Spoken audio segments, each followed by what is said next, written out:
This is a true story personally told to me by an extremely refined and well-mannered man. I met him in Makkah, Saudi Arabia in 1995. By that time, he had already retired from a university. He was a dignified, educated, and well-spoken gentleman, and his conversations reflected a very composed and respectable personality. During our conversation, he shared an incident from his life that has remained in my memory ever since.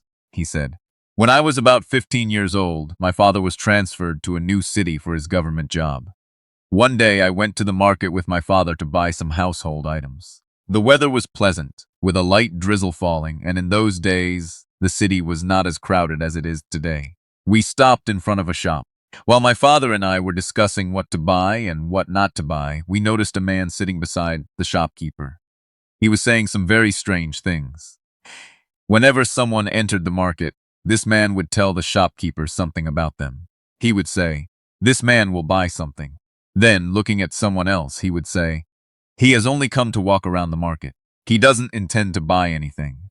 About another person, he would tell the shopkeeper approximately how much money they had, or how much they were likely to spend. We were amazed by what we were hearing. But the real surprise was that one prediction, Pishin Gui, after another, was turning out to be correct.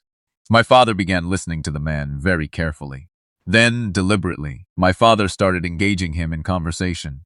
For almost 45 minutes, my father kept him occupied in conversation, while continuing to listen to his predictions about the people entering the market. And amazingly, not even one of his predictions turned out to be wrong. Then my father remembered something else. The moment that man saw us, he had told the shopkeeper, "This father and son are new to this city. They have come here to buy some things, and just wait.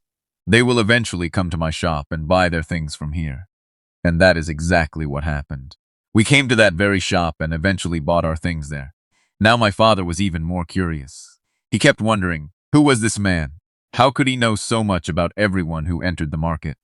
Finally, my father could not resist asking him, "How do you know all these things? How can you tell so much about every person with such accuracy?"